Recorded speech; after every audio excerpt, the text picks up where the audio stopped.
Eh bien bonjour à tous les auditeurs et auditrices de vipradioonline.fr. Ici Jérôme pour un débrief radio en podcast en mode sport à propos du Dakar Rally. Alors on vous avait fait une présentation de cette édition du Dakar Rally en Arabie Saoudite.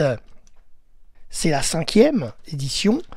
Et donc aujourd'hui nous sommes à mi-course. Voilà, nous sommes le 13 janvier. Samedi 13 janvier, et on va faire un point sur tout ce qui s'est passé depuis le vendredi 5 janvier, c'était le prologue, à Alula, jusqu'à ce qui s'est passé hier, donc vendredi 12 janvier. Alors tout d'abord, vendredi 5 janvier, donc prologue à Alula, 157 km, dont 27 de spécial. Voici donc les résultats du scratch moto et du général. Premier, c'est un petit nouveau en moto, c'est Charena qui avait remporté ce prologue, suivi de Sanders, Branch, Van Beveren le français et Benavides. Ensuite en quad, scratch et général, donc c'est le premier prologue, donc on va pas dire à chaque fois scratch général, mais en quad, donc victoire de Moreno Flores, suivi par Andujar et Giroud le français, qui a d'ailleurs un lien de parenté avec notre footballeur national Olivier Giroud. Voilà. Ensuite, le classement original by Motul, victoire de Hepster. Concernant le classement auto sur ce prologue, victoire de Ekström sur Audi. Voilà. D'ailleurs, petite anecdote, Nasser Al-Attiyah, qui lui est sur Toyota, a dit cette année dans un article, dans un journal, qu'il n'avait vraiment pas peur des Audi et que de toute façon, il donnait pas cher de leur peau. À suivre. On n'en dit pas plus. Suivi donc Ekström, suivi par Quintero et Sébastien Loeb. En Challenger, c'est Goxal qui remporte le prologue. En SSV, victoire du français Xavier Dessoultray. En camion, victoire de Van Kesteren suivi par Low Price. Je n'ai pas eu le classement de la catégorie M1000 pour ce prologue à Alula.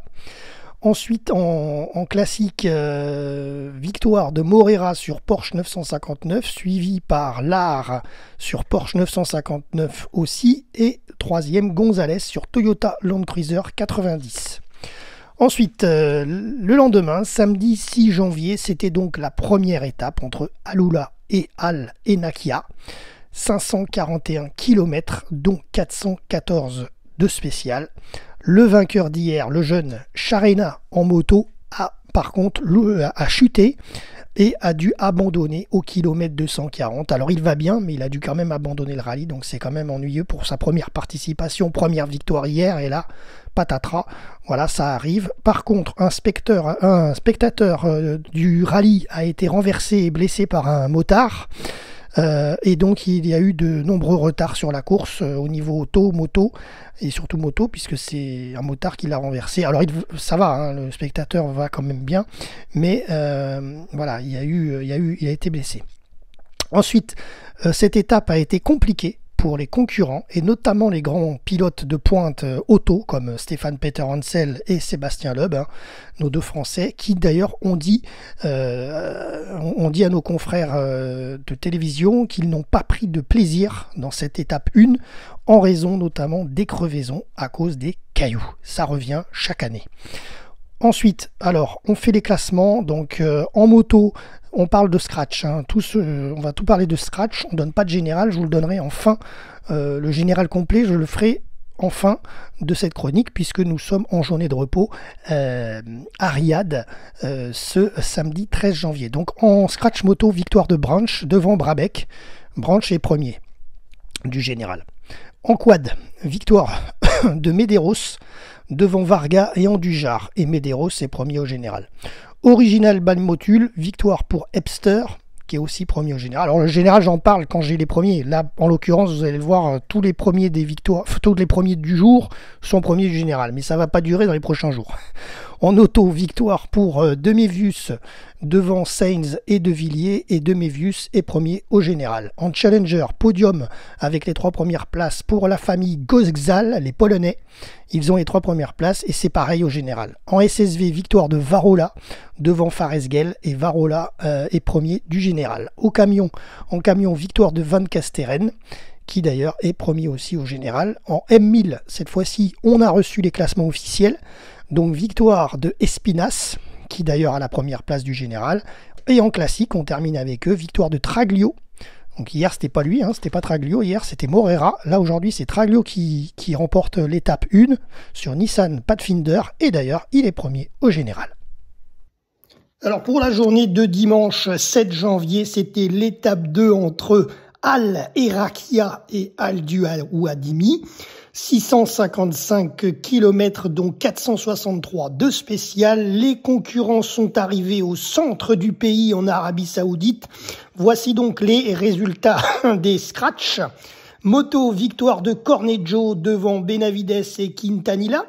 En quad, victoire de Medeiros devant Varga et Andujar. Et Medeiros est d'ailleurs premier au général. Original by Motul, c'est la 3e victoire de Hepster, qui est d'ailleurs premier au général. En auto, première victoire du rallye pour Monsieur Dakar, le français Stéphane Peterhansel, qui s'est livré avec un mano-mano avec Sébastien Loeb, son compatriote également français, bien sûr. Ils ont eu seulement 29 secondes d'écart sur cette étape 2 qui les ont séparés. Le 3e du jour, c'est Quintanilla. Et en tout cas, bravo à Stéphane Peterhansel, tenez-vous bien, il obtient sa 50e victoire de sa carrière et il égale Ari Vatanen sur cette 50e victoire en auto de sa carrière. Challenger, victoire de Gokzal devant Gokzal et Guthrie. En SSV, victoire de Faresguel devant le français de Soultray, Xavier, et Ferreira, 3e. Et d'ailleurs, Faresguel est premier au général. En camion, victoire de Van Kasteren devant Loprise et Massic, et Van Kasteren est leader du général. En M1000, victoire du chinois Su, qui est d'ailleurs premier au général aussi. Et on termine avec la catégorie classique, victoire de Morera sur Porsche 959 devant Santarola, Milk sur Toyota Land Cruiser et d'ailleurs il est premier au général. Alors passons à la journée de lundi 8 janvier, étape 3 entre Al-Duaoudimi et Al-Salamiya. 733 km, donc 438 km de spécial, c'est la première partie de l'étape marathon qui démarre donc lundi, qui se terminera demain mardi soir. Dans cette étape marathon, rappelons la règle, 2 heures de mécanique possible seulement après la spéciale, donc après les 438 km, 2 heures de mécanique. Ensuite, les concurrents reprennent la liaison qui les ramène au bivouac sans tente, sous la tente, sans mécanique et sans assistante. Voilà, sans assistance. Et donc, ils dorment sous la tente. Sam Sunderland a abandonné l'un des favoris du Dakar suite à un problème technique au 10e kilomètre de la spéciale seulement. Rappelons-le, c'est le double vainqueur du Dakar en 2017 et 2022. Autre favori qui a eu quelques déboires, mais il s'en est très bien sorti, avec 1 minute 33 seulement de perdu sur le leader du jour en auto, c'est Nasser Al-Attiyah. Il a cassé sa roue arrière juste avant son arrivée au bivouac. Pourquoi? Parce qu'en fait, il n'avait plus de roue de secours, il a eu des crevaisons et la dernière partie donc, du parcours, sur les 30 derniers kilomètres, il a dû rouler sur la jante avec son ProDrive Hunter. Oui, parce que j'avais dit d'ailleurs une petite coquille en début de ce podcast. Je vous avais dit que Nasser Al-Attiyah était sur Toyota, mais non. C'est fini pour lui chez Toyota. Cette année, il est chez ProDrive. Voilà, donc je rectifie. Et donc, il a seulement perdu 1 minute 30. Donc, c'est vraiment pas grand-chose. Au final, il s'en est très bien sorti. Par contre, toujours chez ProDrive Hunter, mais là, notre Français Sébastien Loeb, lui aussi, il a été victime de crevaison. Il en a eu 3, dont 2 avec les roues de secours. Et la 3e, alors lui, par contre, c'est arrivé à 100 km de la fin de la spéciale, donc il n'a pas pu faire comme Nasser Al-Attiyah à 30 derniers kilomètres et rouler sur la jante. Remarquez, ça lui a fait casser la roue. Mais en attendant, donc non, Sébastien Loeb n'a pas pu faire ça, et il a donc dû réparer son pneu pour la 3e crevaison avec les mèches. Et ensuite, il a dû se réarrêter pour regonfler parce que ça perdait de l'air. C'était pas une grande solution, mais ça permettait de rouler quand même avec les mèches. Et il a perdu par contre, lui, beaucoup de temps, 23 minutes 41 de retard aujourd'hui sur le leader du jour. Alors on va en parler du leader du jour juste après. Au niveau des scratchs d'aujourd'hui, en moto, victoire de Benavides devant Brabec et Van Beveren le français. En quad, victoire d'Alexandre Giroux devant Andujar et Varga qui est d'ailleurs premier au général. En auto, victoire de Moraes, voilà, donc c'est lui qui a remporté la catégorie auto, donc devant Ekstrom et Al-Rajhi qui d'ailleurs prend la première place du classement général. Voilà, donc Loeb termine à 23 minutes 41 de Moraes et Nasser Al-Attiyah, quatrième je crois, termine à 1 minute 33 seulement de Moraes. En Challenger, victoire de Guthrie. En SSV, victoire de Siedan. En camion, victoire de Loprijs devant Massic et Van Kesteren. Et d'ailleurs, Loprijs est premier du général. Et on termine avec la catégorie classique, victoire de Santaola sur Toyota Land Cruiser devant Klimchiv sur Skoda 130 LR. Et d'ailleurs, Santaola est premier du général. Alors la journée de mardi 9 janvier, étape 4 entre Al Salamiya et Al Ofuf. Ce fut une étape donc numéro 4 de 631 km, dont 299 de spécial. C'était la deuxième partie de l'étape marathon débutée hier. Pour petite anecdote, du coup, eh bien, forcément, les pilotes ont dû dormir à la dure, c'est-à-dire dans un vrai bivouac avec des vraies tentes, pas de motorhome, pas de bus, etc. Et là, eh bien, ce matin, il y en a un, pour pas le citer, je vais le citer, qui avait un mal de crâne assez carabiné et qui d'ailleurs n'a pas eu une superbe journée. Il s'agit de Monsieur Dakar, Stéphane Peter Hansel. Eh bien oui, il n'a pas eu une journée forcément très satisfaisante aujourd'hui et en plus il avait mal à la tête puisqu'il a très mal dormi dans sa tente, il l'a dit lui-même. Sachez quand même qu'au petit matin il y avait 6 degrés maximum, donc c'est vrai qu'il faisait assez froid sous la tente avec les duvets, les couvertures, mais enfin voilà, c'est un retour quand même à la réalité, le Dakar, des fois, de temps en temps. Et là, eh ben, lors d'une étape marathon, ça fait plaisir de voir tous les concurrents sous la tente. Voilà, parce que maintenant, le Dakar d'aujourd'hui en Arabie Saoudite n'est pas le même que celui que nous avions en Afrique à l'époque du temps de Thierry Sabine, etc. Hubert Auriol, etc. Voilà. Bref, ça c'était la petite parenthèse.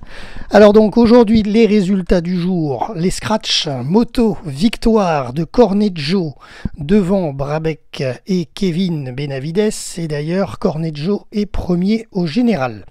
En quad, victoire de Andujar devant le français Alexandre Giroud et Medeiros. Et Andujar est premier au général. En auto, c'est une première victoire du rallye cette année pour le français Sébastien Loeb. Voilà, donc bravo à Sébastien Loeb, il a eu quelques déboires hier avec ses crevaisons, et bien aujourd'hui il remporte l'étape, il prend des points, il prend un peu des minutes pour remonter au classement. Devant donc, il termine aujourd'hui devant Al-Rajhi, qui est quand même le leader du général, Al-Rajhi, il faut le souligner, et Al-Attiyah est troisième aujourd'hui du jour. En SSV, victoire de Ferreira devant Siaidan, j'ai du mal à le dire, Siaidan, et le français Xavier de Soultré termine troisième SSV du jour.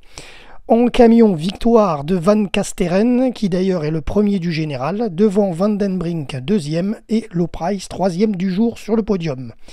Et on termine avec les classiques, victoire de Santaolalla, qui est toujours le premier du classement général et il est sur Toyota Land Cruiser.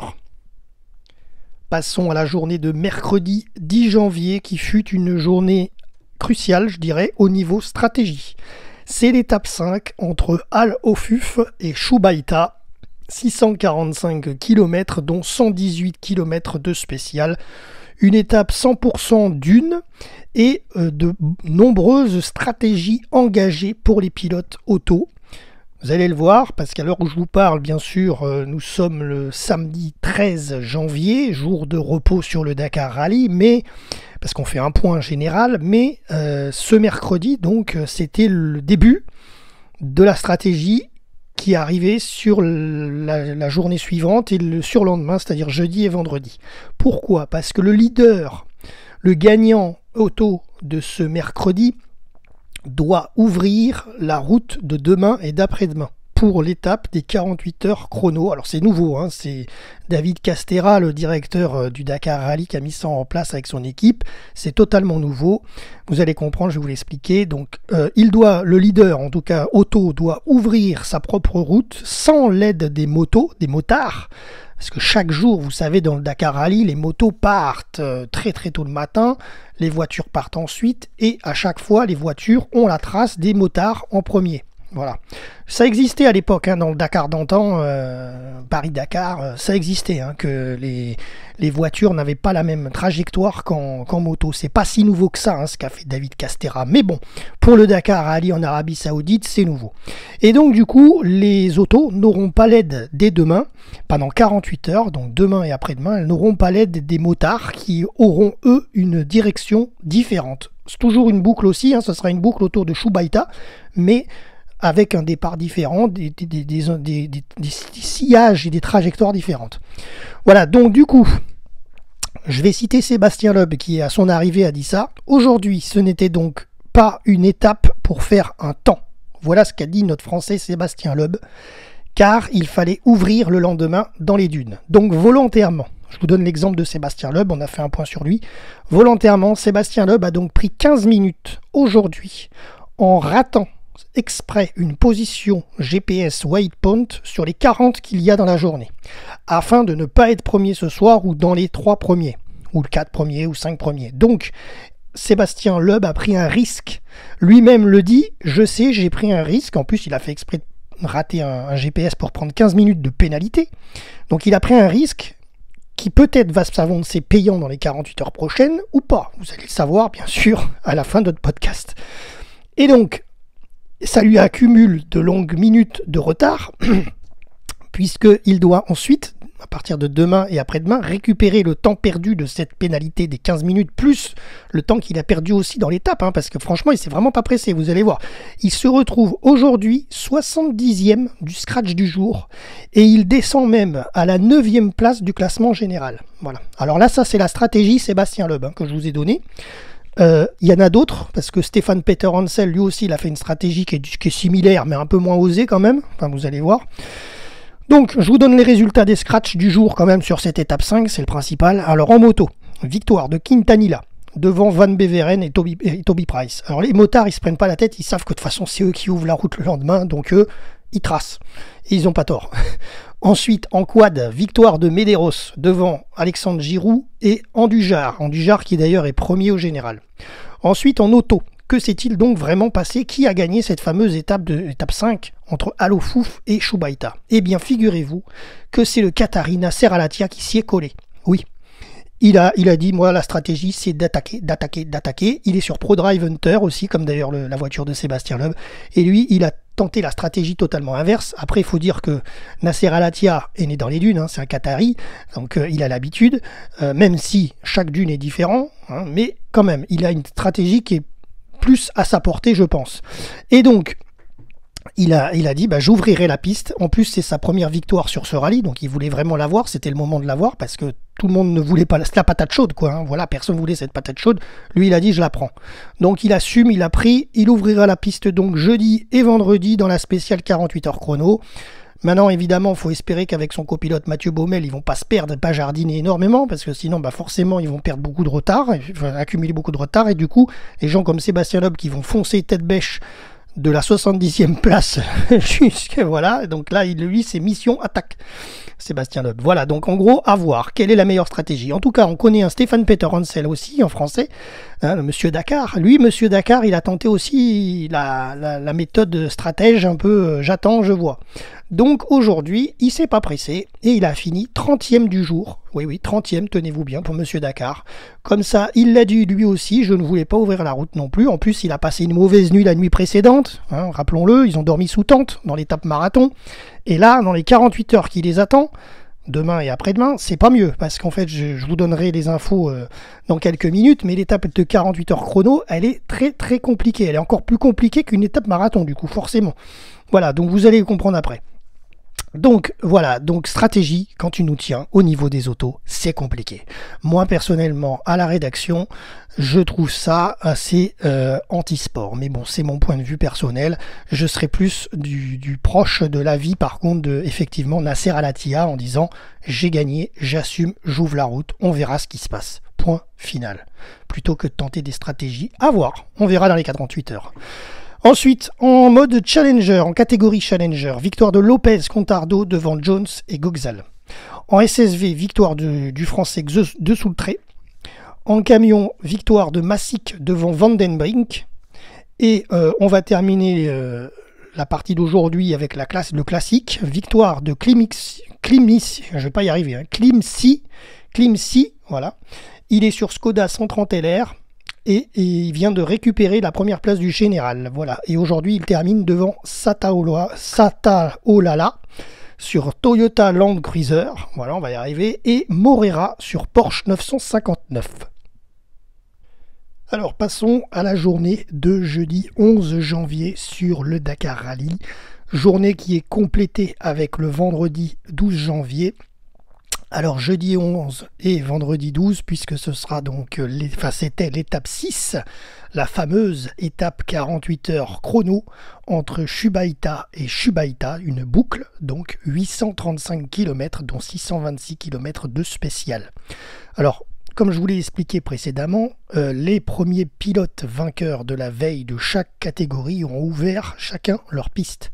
À 16h pile, tous les concurrents ont dû s'arrêter ce jeudi, où qu'ils soient, dans le parcours de l'Empty Quarter, hein, le désert de l'Arabie Saoudite, et ils ont dû rejoindre l'un des 8 bivouacs mis en place pour l'occasion, afin de manger leur ration militaire. Oui, c'est pas un buffet à volonté cette fois, c'est une ration militaire, réparer eux-mêmes leur propre véhicule si besoin, et ensuite s'endormir tôt sous la tente pour repartir dès vendredi matin à 7h pile pour continuer cette fameuse spéciale de 626 km et rejoindre le bivouac final à Chubaïta avec son confort moderne.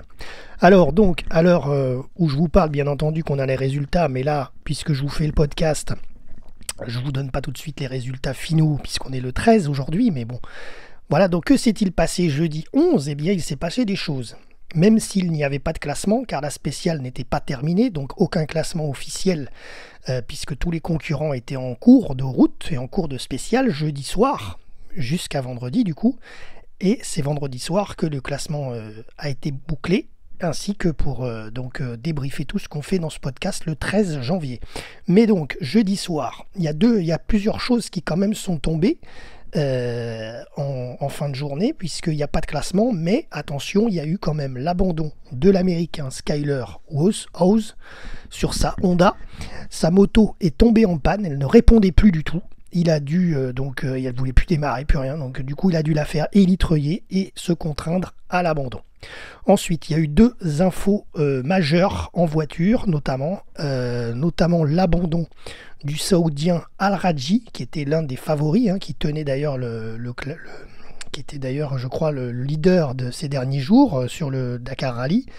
Eh bien, Al-Raji a eu un accident sur une mauvaise dune avec son Toyota. Il a effectué plusieurs tonneaux. Alors le duo va bien, mais se voit donc contraint à l'abandon ce jeudi. Ensuite, il y a eu un problème majeur aussi sur la voiture de Stefan Peter Hansel. Il a eu un problème sur sa roue arrière droite et ensuite son cric hydraulique a cassé sur le sable. Donc impossible de relever le véhicule tout de suite dans l'immédiat avec un cric manuel puisqu'il n'en a pas. C'est la modernité, ça s'appelle. Voilà, ça c'est sur le Saoudi. Il a perdu de l'huile, alors est-ce que c'est de l'huile de frein, je ne sais pas, mais il a perdu de l'huile, ou peut-être de l'huile moteur tout court, et ensuite il a perdu de l'huile de direction assistée. Tout ça en étant tanké, bien entendu, dans les dunes, hein. Enfin dans les dunes, dans le sable, puisqu'il avait la roue complètement crevée, etc. Enfin bon, voilà, un problème de roue, quoi. Donc très très compliqué pour Stefan Peter Hansel et Boulanger de pouvoir réparer et rejoindre leur bivouac le plus proche.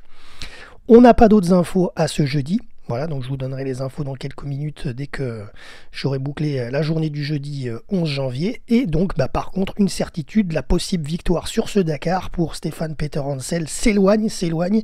Et voilà, j'en dis pas plus, est-ce qu'il abandonne ou pas? Dans quelques minutes, vous le saurez. Ensuite, belle prestation ce jeudi pour le matador Carlos Sainz, qui fait de la résistance et qui est bien là. Et il a pris de précieuses minutes jeudi soir, puisque c'était le premier arrivé au bivouac. Voilà, j'en dis pas plus. Passons maintenant à la journée donc d'hier, vendredi 12 janvier, sur la seconde partie de l'étape 48 heures chrono. Alors juste une précision, je vous ai parlé il y a quelques minutes des problèmes de Stéphane Peter Hansel avec sa roue arrière droite crevée, son cric hydraulique qui pendouillait sur la voiture et qu'il n'avait pas de cric manuel, donc il ne pouvait pas lever la voiture, en plus il perdait de l'huile, ainsi que de l'huile de direction assistée. Finalement, il a perdu beaucoup de temps, voilà, jeudi, mais il a réussi à se faire secourir par les frères Coronel d'un autre team, pas du tout Audi, par les frères Coronel, Tim et Tom Coronel de mémoire je crois. Ils l'ont aidé, ils lui ont prêté un cric manuel, ils ont aidé à enlever le cric hydraulique qui pendait sous la voiture, et finalement, jeudi soir, il a réussi à rejoindre l'un des... Alors j'avais dit 8 bivouacs, mais en fait c'était 6 bivouacs au total, 7 bivouacs pardon, il n'y en avait pas 8, brièvement, mais bon, il a réussi à rejoindre un des bivouacs, exténué mais il a réussi, et il a pu reprendre le départ vendredi. Il a donc roulé vendredi pour la suite de cette étape 48 heures chrono, et ensuite il a encore eu un problème dessus sur la Audi e-tron, il a eu des gros problèmes électriques. Enfin, la totale, vous l'avez compris, voilà, donc pour Stéphane Peter Hansel, cette étape 48 heures chrono, c'est une dégringolade totale, puisque le Dakar, c'est fini pour lui, il abandonne pas, finalement, heureusement, mais c'est terminé pour lui, il sait qu'il ne le gagnera pas cette année, et d'ailleurs, il ne gagnera peut-être plus, parce qu'a priori, les rumeurs vont bon train sur le bivouac, mais ce serait le dernier Dakar de Stéphane Peter Hansel, donc il ne sera peut-être pas là au rendez-vous l'an prochain. À suivre. Voilà, ensuite on va passer au déboire des autres, parce qu'il y en a eu pas mal aujourd'hui. Abandon du motard espagnol John Barret d'Abort suite à un problème d'embrayage et de batterie. Ensuite, autre info majeure, le pilote qatari Nasser Al-Attiyah a eu un énorme problème vendredi, roue cassée. Les espoirs de victoire sur le Dakar s'envolent également. Il y a passé énormément de temps sur la réparation. Nasser a donc affirmé qu'il allait se recentrer sur les points du championnat du monde et même aider Sébastien Loeb, qui est lui aussi sur ProDrive Hunter, pour lui permettre, essayer de l'aider au maximum pour que Loeb, qui est 3e au général, mais je vais vous détailler tout ça, puisse éventuellement repasser devant Audi au général, qui tient le Dakar actuellement. C'est Audi, voilà, les 2 premières places. Et donc Nasser a dit: je ferai tout ce que je peux pour aider Sébastien Loeb pour remporter ce Dakar dans 8 jours. Voilà, donc vous l'avez compris, vendredi, c'était le dénouement de ces 48 heures chrono. Il s'en est passé beaucoup. Maintenant, on passe au scratch de ces fameux 48 heures chrono. Et là, bravo à nos Français. En moto, sur ces journées du 11 et 12 janvier, victoire du Français Adrien Van Beveren en 7h57 minutes devant Toby Price et Ricky Brabec. En quad, victoire du Français Alexandre Giroux qui a mis 9h17 de scratch devant Andujar et Medeiros. Ensuite, les Original by Motul, c'est les mâles motos, les amateurs. Victoire de Jérôme Martini devant Epster, devant Giol Meoni. Giol Meoni, je ne sais pas, mais Meoni, peut-être ça vous dit quelque chose. Il a 33 ans.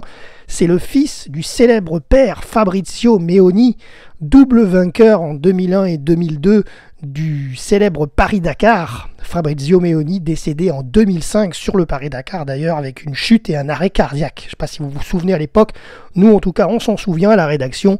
Eh bien son fils, 33 ans, a pris la relève et il est très bien placé. Vous allez voir, j'ai son classement général.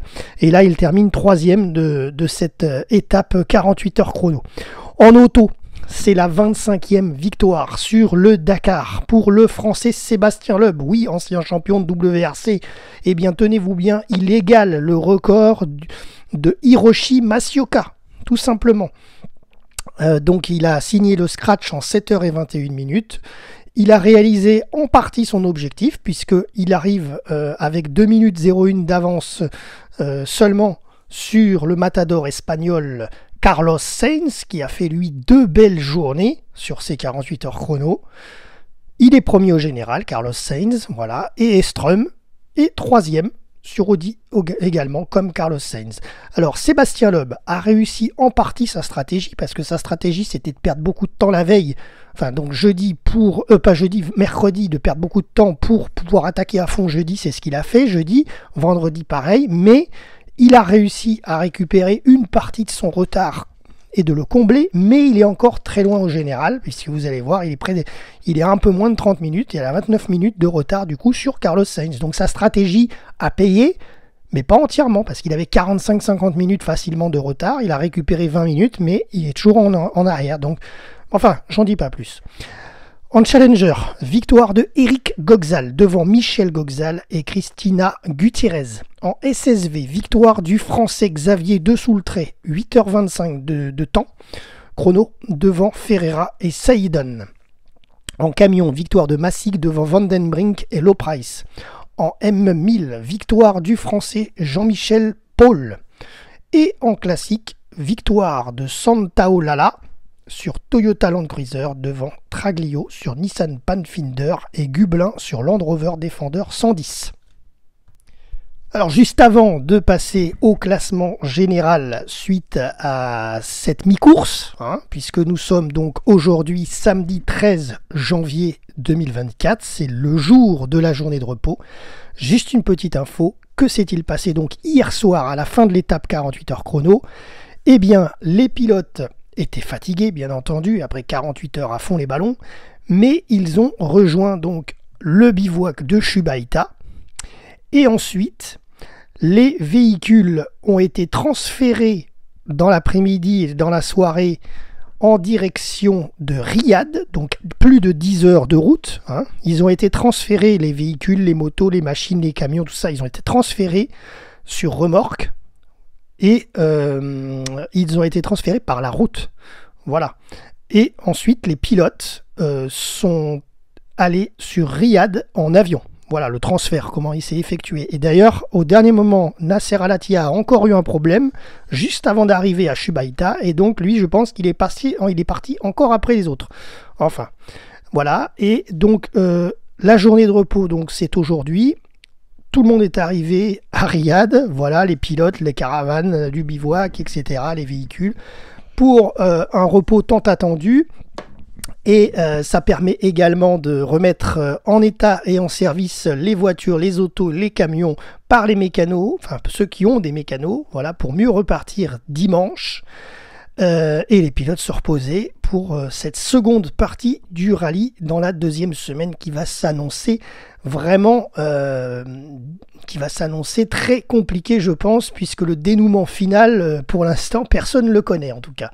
Alors justement, faisons un point général sur les classements complets de ce Dakar Rallye 2024. Alors, à la mi-course, donc en moto, nous avons en premier, Ricky Brabec, l'américain, suivi par Ross Branch à 51 secondes seulement. Donc c'est très peu, c'est vraiment un mouchoir de poche. Et ensuite, nous avons notre Français Adrien Van Beveren qui s'est placé. Il est troisième du podium des motos à 9 minutes 21, donc il tient en moins de 10 minutes.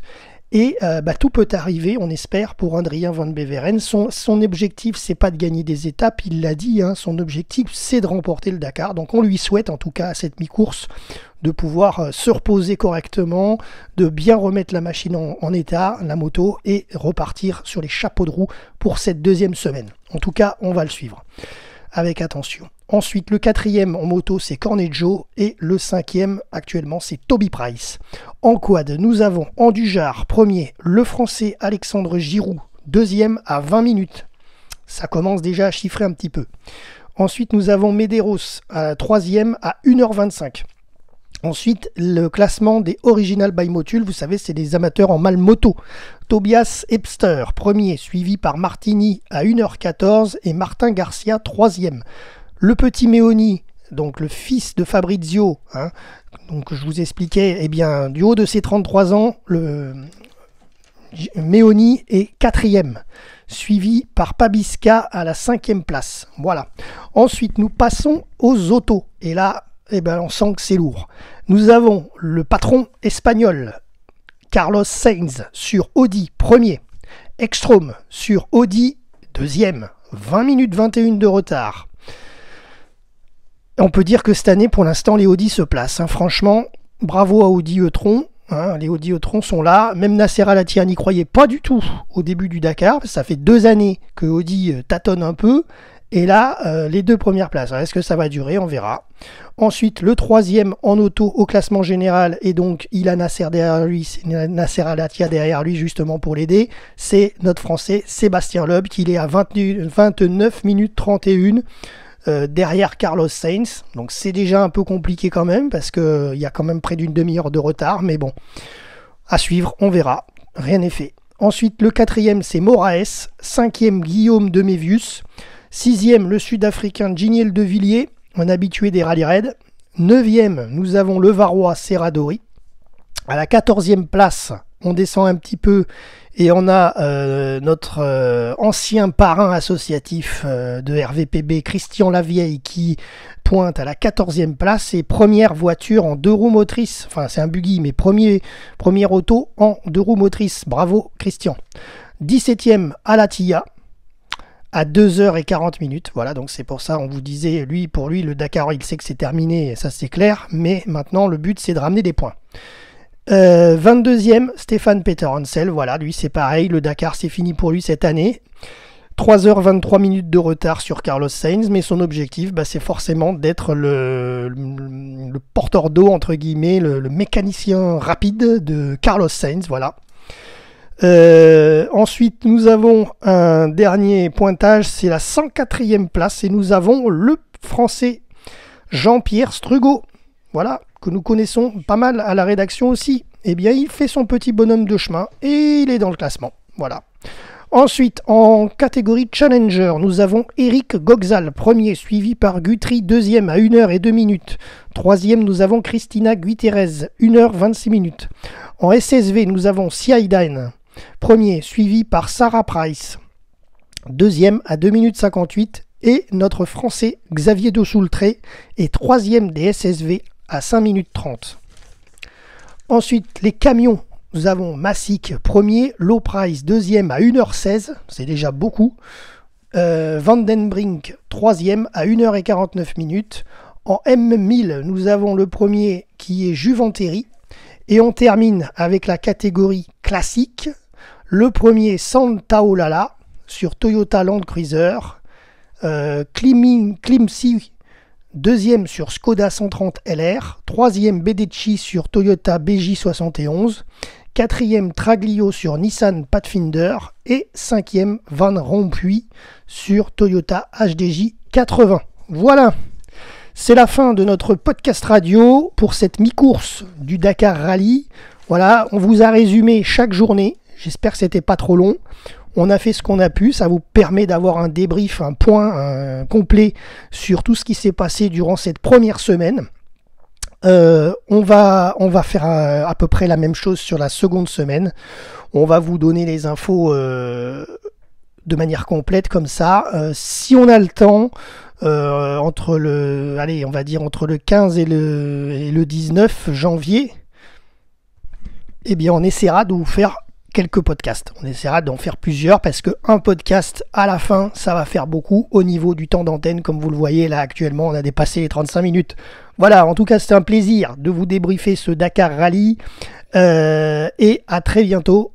Passez une bonne soirée sur vipradioonline.fr. C'était Jérôme pour RVPB